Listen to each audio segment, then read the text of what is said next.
The client is now paying $20, $30, $40 a month for the privilege of using BTU exchange with the water main, and everybody's happy. The water company's doubling their money because most water bills aren't that large anyway. They're $20, $30, $40 a month.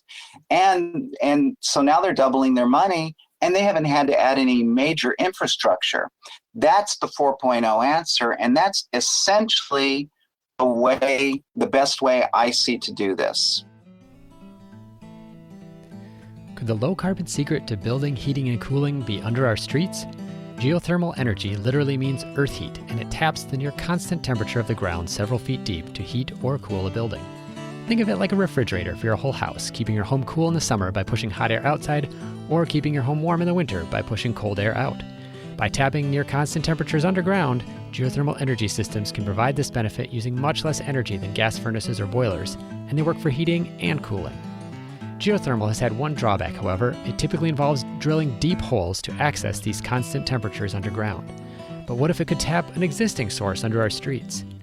Jay Egg, a geothermal consultant, writer, author, and educator, joined me in July 2020 to explain how we could tap city water mains as a heating or cooling source for geothermal systems, allowing homes and businesses to lower energy costs, carbon emissions, and to increase revenue for city water utilities. I'm John Farrell, Director of the Energy Democracy Initiative at the Institute for Local Self-Reliance, and this is Local Energy Rules, a podcast sharing powerful stories about local renewable energy. Jay, welcome to Local Energy Rules. Well, thank you for inviting me, John. I'm glad to be here. We came across your name as we were looking into investigating this notion of using city water mains as a heat source and a source of energy for geothermal systems, in part because there was a fascinating project that took place in New York doing this, so using a water main. And you recently worked with the city of Oneonta, New York, on setting up a water main geothermal project for a local hospital. Could you give us some background on what the city was hoping to do with the geothermal system that's connected to the water main? I certainly can. And I wondered, do you have a good idea about the school that was put onto a water main in New York in 2016? Would that be a good backstory in a few words? Yeah, please do give that backstory. I think it really, when we talk about the Valley Stream School, the school in Valley Stream, New York, that went onto a water main, it kind of leads into this. So what happened is in 2015, this school, whose water utility was named American Water, got together with the New York Department of Regulation. It's the regulator for the utilities, and I don't know if I said that particular acronym right, but they got together with them and they decided that they wanted to do this water main source system that would heat and cool this 40,000 square foot school simply by putting in the geothermal heat pumps and using the water main as exchange for the heat pumps to heat and cool. And the way they did that is they developed the plans and they cut into the water main and they ran the water main through an exchanger and through some pumps and an exchanger, a double wall titanium exchanger. They put it in a separate building, and then they had a completely detached loop called the condenser water loop that ran through and provided heat and removed heat from the building, depending on the mode it was in, to provide all of the heating and cooling for this school. And this was a brilliant landmark project that had a lot of promise, and it was actually funded for testing by Oak Ridge National Laboratories, who completed their test in 2018. And actually, the test is available online to anybody, but the executive summary said that they found there was no reaction or situation with regard to the water, the potable water coming out of the exchanger that would indicate any problems with doing potable water exchange on any other systems. So it was a remarkable 50-page report. Many of the folks in New York in clean heating and cooling were excited by it, and they were looking at the potential for potable water exchange to start picking up in other public buildings and municipalities throughout New York after this report came out in 2019. And that kind of brings us up to Oneonta. So let me jump in really quick just for folks to understand why there's excitement about this, which is when you normally do a geothermal project, you're digging a big hole and you're laying a whole bunch of loops of heat transfer fluid like antifreeze in these loops underground, and all that digging is expensive. You're either digging a really deep hole or you're digging a really wide field to do all these loops. And the idea of using a water main is you already have this thing that's underground that's at the right temperature, and so you don't have to do all that extra digging, right? That's exactly right.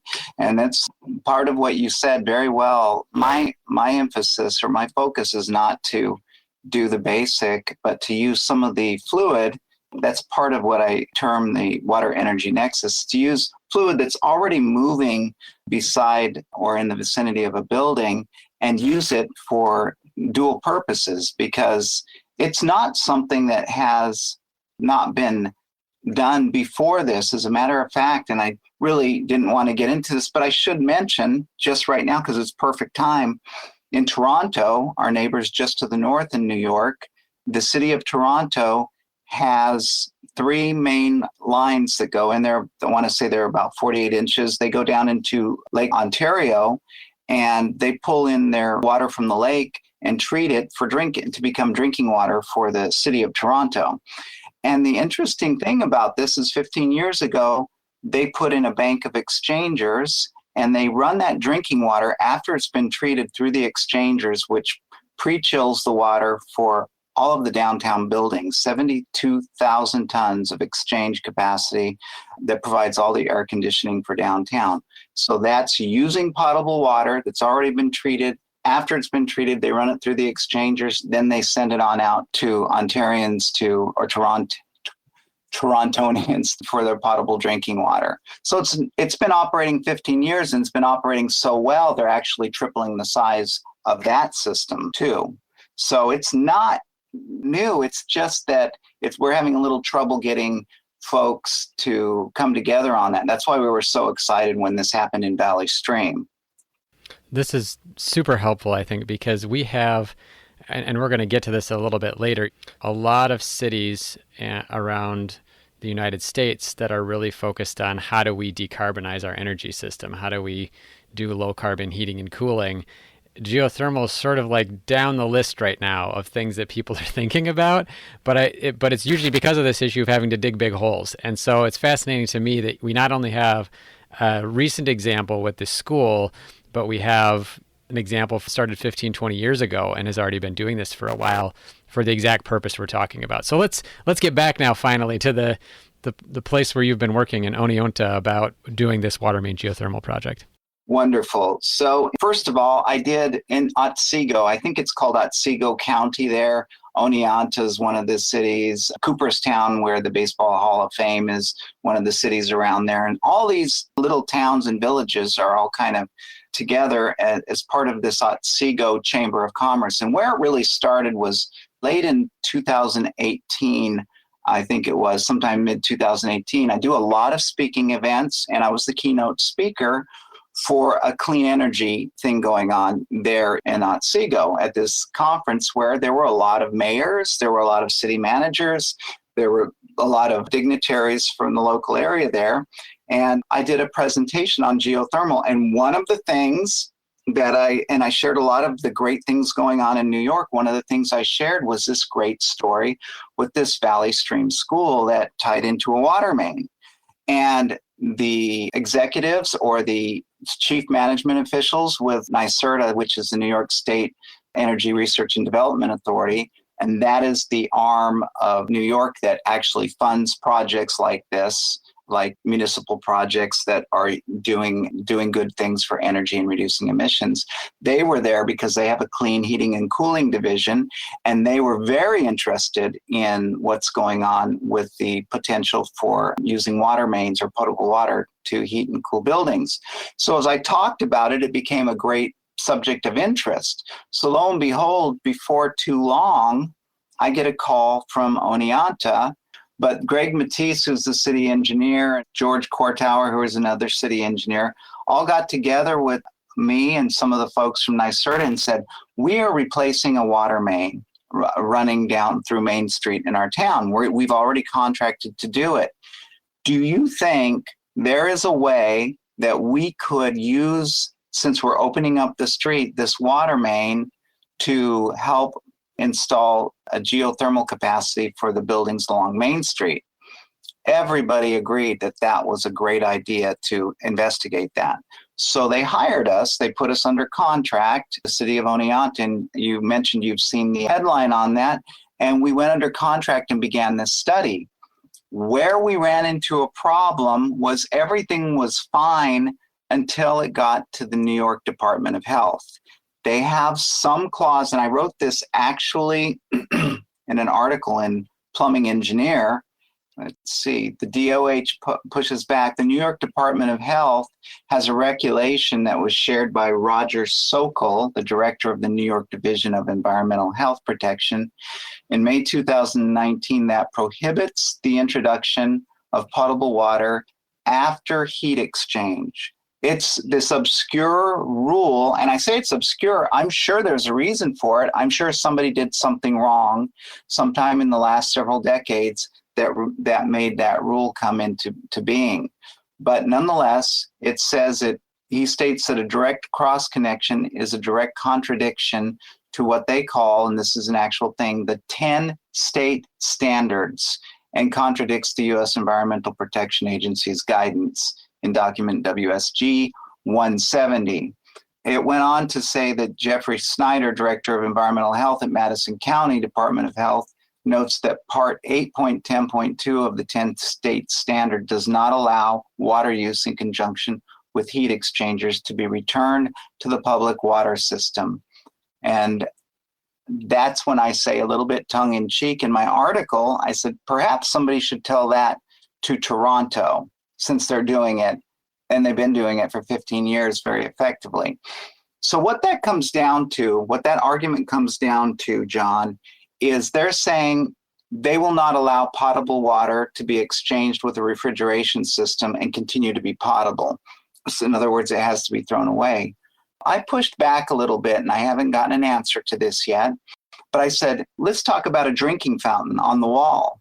That goes through refrigeration, and you allow people to drink from it. Let's talk about a domestic hot water tank it's a heat recovery tank that has the compressor on the top. They're selling by the thousands now. That uses a compressor and exchanger to heat that water. You want to go even larger, let's talk about ice machines. That's potable solid water. Ice machines go through a refrigeration process, and we're allowed to drink it. So there are potable water refrigeration systems. There are thousands of systems that have been rated by NSF. What they really need to do is look at the specifics of what happened, because probably, if I had to guess, what happened that created this rule that prohibits the introduction of potable water after heat exchange is probably where somebody did it in their backyard.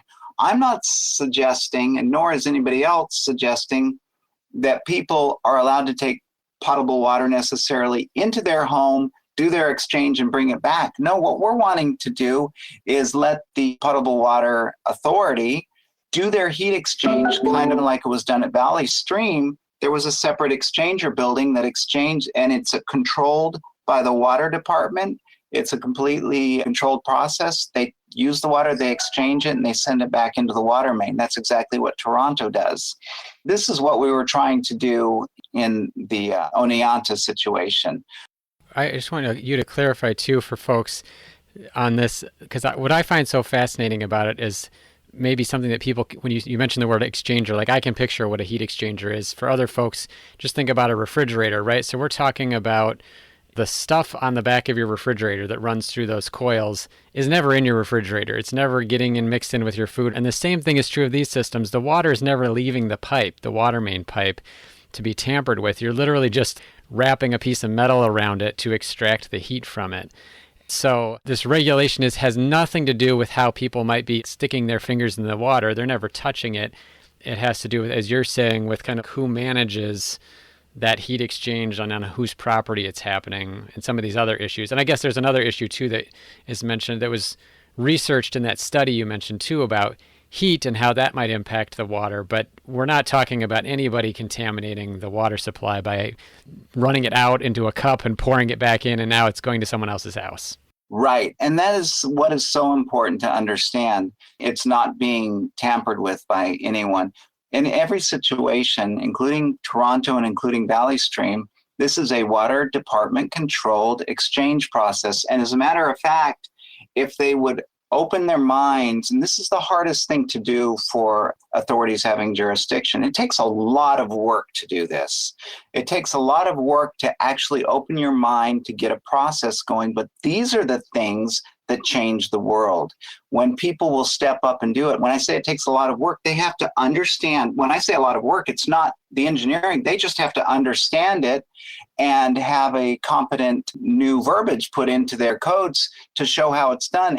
In this case, we would borrow verbiage from what they did at Valley Stream, or we would borrow verbiage from what they did in Toronto or any number of other places. As a matter of fact, I was so impressed to see that when I first met you, I had talked to your assistant, Lily Ambort, and she had sent me something I didn't even know anything about. The Energy Policy Act of 1992, Public Law 102-486, October 24th, says on geothermal heat pumps, it says, encourage states, municipalities, counties, and townships to consider allowing the installation of geothermal heat pumps to permit public and private water recipients to utilize the flow of water from and back into public and private water mains for the purpose of providing sufficient water supply for operation of residential geothermal heat pumps.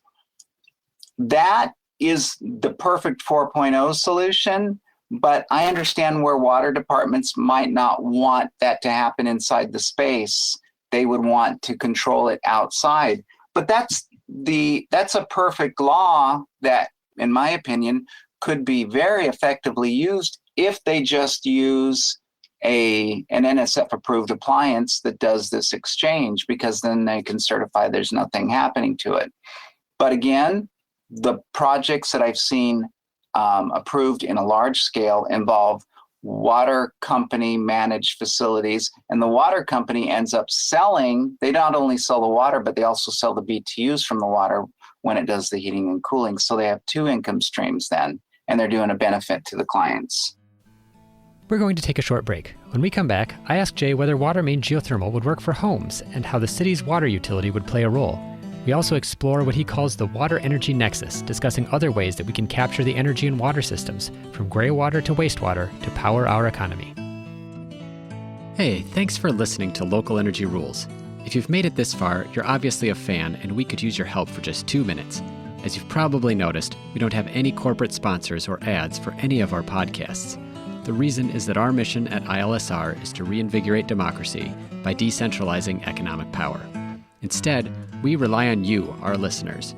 Your donations not only underwrite this podcast, but also help us produce all of the research and resources that we make available on our website, and all of the technical assistance we provide to grassroots organizations.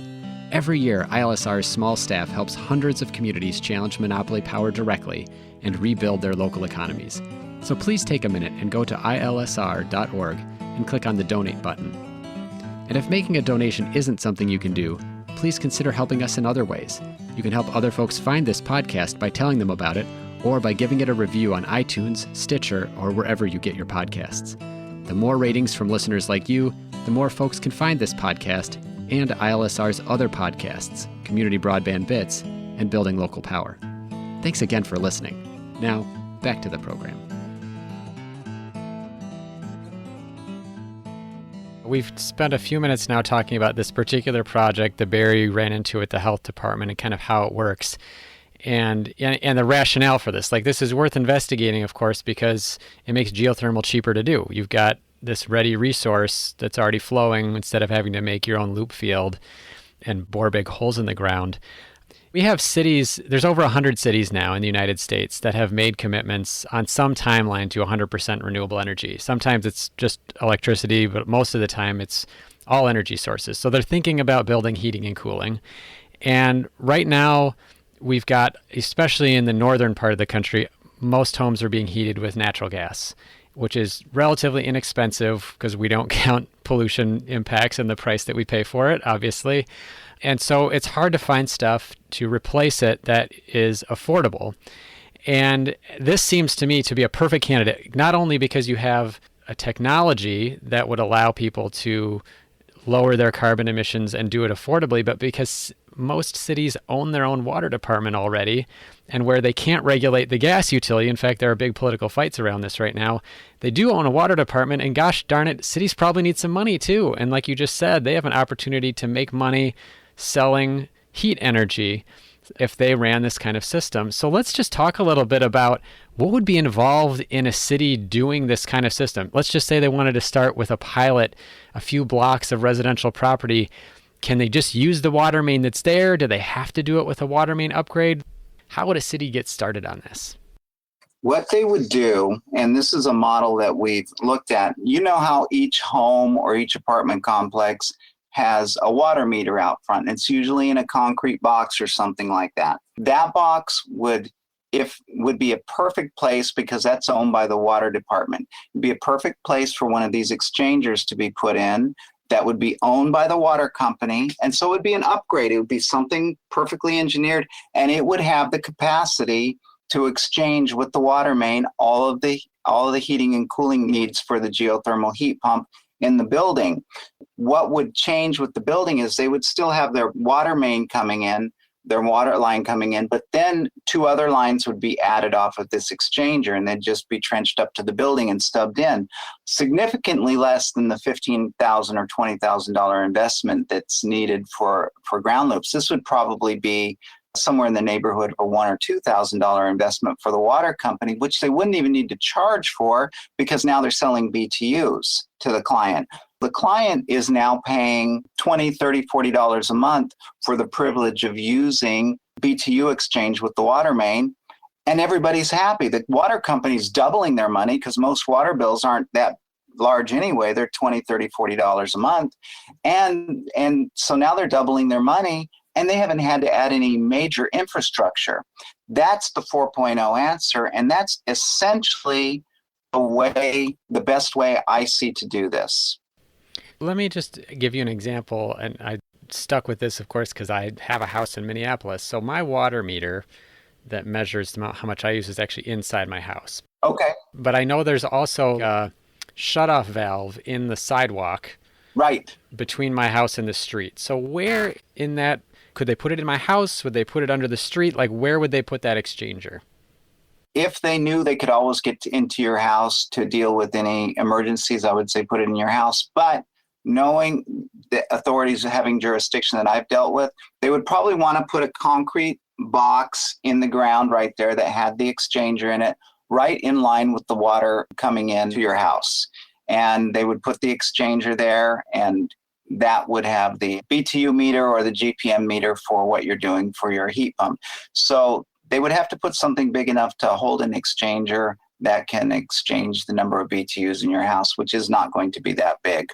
A typical exchanger might be the size of I wish I had a picture to show you right now, but they might be 12 to 14 inches high and 12 to 14 inches wide and about 8 to 10 inches thick. So this is what one of these exchangers looks like. And they have the water main pipes coming in one side, and then they would have the in and out pipes from the geothermal coming out the other side. And it would just be in a simple vault. And if this were a video or a visual, I could show you what one looks like, but that's what they would do at each house in the simplest of forms, and that would work in your house. And then tell me about what the customer would need to do. So let's just say the water utility, they get on board with this, they're offering to do this installation for customers.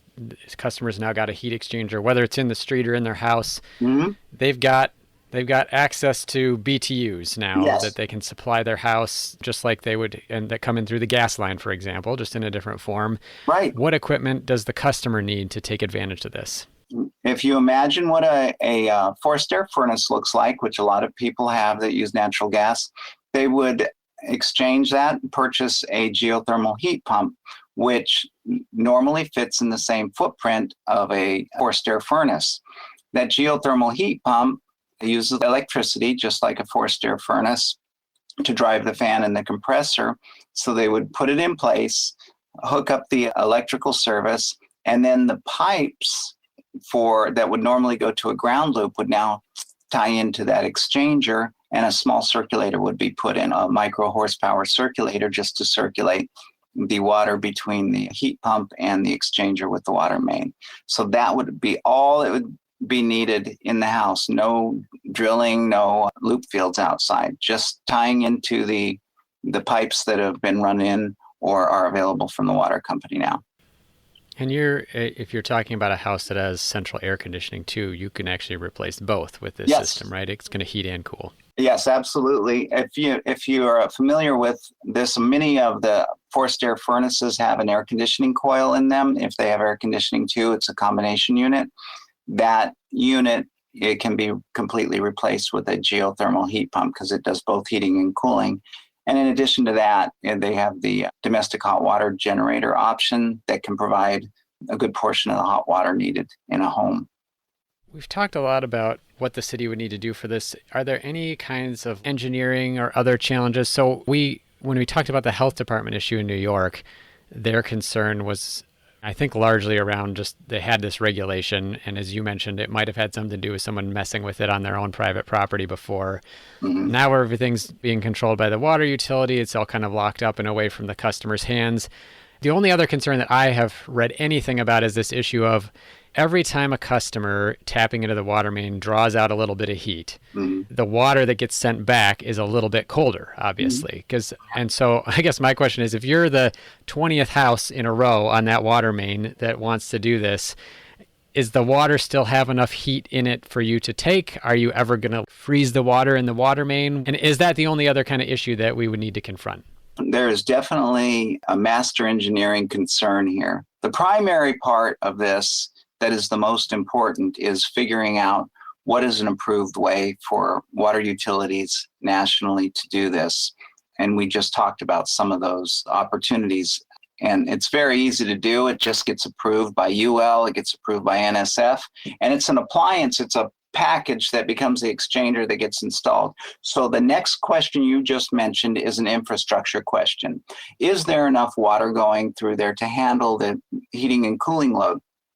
That is an overwhelming yes in most situations. The amount of water used per household per day is usually far more than enough. Is it moving at the right time? Is there a possibility when everybody's got it on of freezing it? Certainly there is, and that's something that each jurisdiction would hire an engineering firm like mine or somebody else that does master planned engineering, and they would look at the consumption for that city or that township, and they would look at the potential BTU exchange and find those thresholds where there's going to be problems. And rather than saying this won't work because there's not enough water flow, what happens in many of these situations, because we've already modeled them, is if you don't have enough water flow going by, you put pumps in and you turn and you close the ends of the lines and you start circulating them in a circuit where it keeps the water moving at a great enough rate so that it can be used for geothermal exchange or heat exchange. So that's not the case in nearly all of the situations, but in the most extreme and dense of situations, that may need to happen. And there haven't been extensive studies done on that because there has not been a real effort to make this possible or plausible for the individual municipalities. The answer is it's absolutely doable. We just have to look at each one individually. And the most that's going to happen is they're going to have to modify some of the piping to keep flow continually going through the water mains. And that will be more than compensated for by the amount of energy they'll be selling to the customers. They'll probably be doubling their income just because they're selling BTUs now and doing a great service to the industry. Yeah, I had a question for you about kind of the economic and environmental benefits. I think we've covered these pretty well. I just want to rattle off a summary here and then see if there's anything that I've missed. But we're talking about, we're going from a fossil-fueled system that provides the BTUs to now we're just getting the BTUs from a benign source from the water main. You're probably cost competitive with natural gas, given that you're just having to pay for energy through this heat exchanger and not an actual fuel you have to burn Hmm. for the customer. You've got a water utility that can actually make money now competing with the gas company or whoever else is selling energy for this. You are going to use some more electricity to operate your heat pump than you did like when you're burning gas for a gas furnace, but you don't need, relative to how much you need energy use you need to do for natural gas, for example, you actually have to burn and consume all of that fuel, plus you need electricity to push it around the house in your forced air furnace example. Here, you're really only using the electric energy to run the exchanger and to push the air through the house. So did I get all of that pretty close? You did. And it's just to bring it home, an electric heat pump is exactly that. It's no different really than a water pump. If you think about a water pump, it's a device that's used to pump water from one place to another. And a heat pump is exactly that. So it's an electrically driven device that is used to extract heat out of fluid streams. And so that's what it does. In this case, this heat pump is extracting heat from the water main. In the summertime, it's rejecting heat into the water main. So there's a little give and take. And that's all it's doing is exchanging heat. Kind of like if you take your hand and hold it against a soda, your hand gets cold. Your hand did not become a soda. You didn't get any soda on your hand. You just exchanged heat with it, right? Mm-hmm. And so that's exactly it. As far as the economics of it, the natural gas is a consumable. They have to bring in more natural gas the more that is burned. And of course, it's got the CO2 emissions. This is not a consumable. This is something that is completely renewable. It's just BTUs in, BTUs out of a commodity we're already using, which doesn't affect anything adversely. And the cost for the natural gas furnace is about the same as what it costs to pay the electricity to run a heat pump to heat a building. The fact of the matter is you can't use natural gas to cool the building. So you've got the air conditioner now, the air conditioning function to do that. And if you compare the cost of a standard air conditioner to a geothermal sourced air conditioner, it's far less. It's about 60% of what an air source air conditioner charges. So overall, your energy bill goes down significantly. Now, if you looked at natural gas where it was 10 years ago, 12 years ago, it would be 1/3 the cost because natural gas was much more expensive and probably will go up again. And that's price volatility of fossil fuels. So with electricity, you don't really worry about that because it's a pretty stable energy source. And it's part of what the United States and most states in the United States are doing. It's part of our beneficial electrification goals, which will get us in harmony with the emissions reduction goals. I wanted to at least ask you one question about something you talk about in your writing, what you call the water energy nexus, which discusses the overlap between water and energy use. And it seems like this is a perfect illustration of how maybe people haven't thought about that before. I've heard of this before in the context of we use a lot of energy to pump water. So whether it's for agriculture and irrigation or just pumping water for homes out of aquifers or for wells. But tell me a little bit more about like how you see this intersection of water and energy and how this is playing a role in that. I want to start with the very simplest overview. Water and energy are coupled because water is the best fluid on Earth, including every other chemical combination. It's the best fluid on Earth to effectively move BTUs. A hydronic system, which is a system of pipes that have water in them, move energy around a building more effectively in the form of BTUs than refrigerant or any other, or ductwork or anything. So right away, we understand that water moves BTUs very effectively.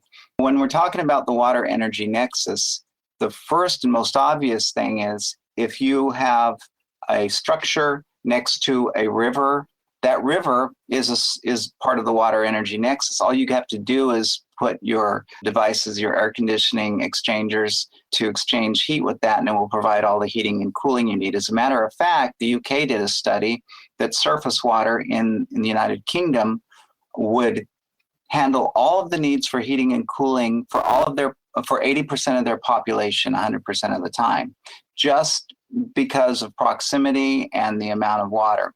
Now, beyond that, we just talked about the city water mains and the potential, if the water's moving anyway, once again, you have a BTU stream. where it really doesn't matter. You might as well use it for removing BTUs or adding BTUs to homes. When you get into big cities and other applications, in New York, for example, they are constantly dewatering the subways. There are millions of gallons per minute of water being pumped out of subways and down the streets and into the East River and into the Hudson River. That water, and that's something we're working on right now with New York City and the MTA, can be run through buildings and colleges and so forth and provide all their heating and cooling exchange needs for the entire building, for the chillers. And you keep going along on this. I live in Florida. We have sprinklers going all the time. Those sprinklers are part of what we call the gray water system. We have actually 2 pipelines running down our street that have semi-potable water. One is gray water. It's only used for irrigation, and that's water that's gone through the waste treatment. That water could be used for exchange. Another thing as part of the water energy nexus is it's been proven that wastewater in the US, wastewater that goes down the drain, includes 350 billion kilowatt hours a year of energy we've paid to heat. Think about all the showers we take. Think about all the dishes we wash, the laundry we do. All of that is energy we've paid to heat. And all we need to do is extract the heat from it. And it sounds like a gross thing, but it's a huge energy recovery segment of the industry now, because a company called Wastewater Energy Systems out of Vancouver has gone public, and they're doing city-based systems that provide all the heat needed for entire cities just off of their wastewater plants. And they actually created a device that hooks up to an apartment building, and it strips the heat out of all the wastewater before it goes into the main sewer pipes, and can provide all of the domestic hot water needs for an entire apartment complex just off of that waste heat. I could go on and on about this, but this water energy nexus is just about, and if I were to show you a picture of under a street, you would see gray water, wastewater, storm water, potable water. It goes to any fluid that's moving by as the potential to exchange heat with the buildings and stop wasting these resources we have right in front of us. Let me ask you one question about the wastewater, because that's fascinating to me. If we're talking about a water utility installing an appliance in my home to tap for heat, is there an opportunity to have an appliance that taps both of those resources? Yes. Or would it be sort of silly because one's cold and one's warmer? No, it would in the perfect world, there are a lot of things that we conceive of right now that we go, wow, that's going to take a lot of engineering. But in the perfect world, the more perfect world we're coming into, these type of things become easily engineered, and they become just an appliance. It's just a heat recovery appliance that strips the heat out of your water coming in the house, strips the heat out of the water going out of the house. It could be one device, and all that happens is the contractors that install your home know that they have this energy recovery device that's required by code now, and it provides all of the waste heat that you need to operate your heat pump.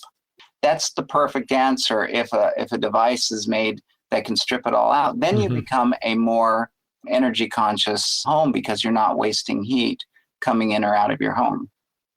Jay, I just want to thank you so much for taking the time to talk with me about all of this. It's been great. Before I let you go, what should cities do if they want to learn more about doing geothermal on the water main? They should study what they've done in Toronto. They can Google EggGeo, and I'll tell them anything about it. But if they just want to read an article, I just did this because of my whole situation I ran into with New York. And I wrote an article, Potable Water Thermal Exchange is Opening Opportunities. That's where I wrote about what they're doing in Toronto, what they did in Valley Stream, and the dead end I ran into temporarily with the New York Department of Health. I was very kind, didn't throw anybody under the bus, but I said, this is what we can do. This is what we have to get past. And it's got everything in there that I think an entry-level person would want to see. They can see how it's done and where some of the stop gaps are right now that we need to get past. Great. Well, we'll have a link to that article in our show notes. Jay, thanks again. Really appreciate your time. Thank you so much, John. This has been such a pleasure. This is John Farrell, Director of ILSR's Energy Democracy Initiative. I was speaking with Jay Egg, a geothermal consultant, writer, author, and educator about the opportunity to tap city water mains to deliver low-carbon and low-cost heating and cooling to homes and businesses. You can get an overview of water main geothermal in an article by Jay called Potable Water Thermal Exchange is Opening Opportunities, linked on our show page.